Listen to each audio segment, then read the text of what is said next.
In the mid-1960s, engineers learned to place many transistors, resistors, capacitors onto a single tiny piece of silicon.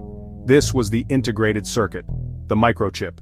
Instead of wiring transistors one by one, a whole circuit could be fabricated at once. That invention defined the third generation of computers.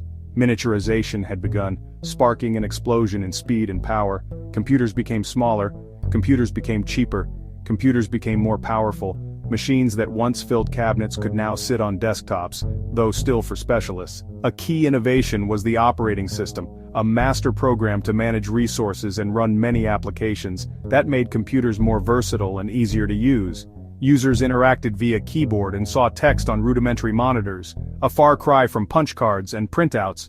Computers became indispensable in science, computers became indispensable in business, computers became indispensable in government.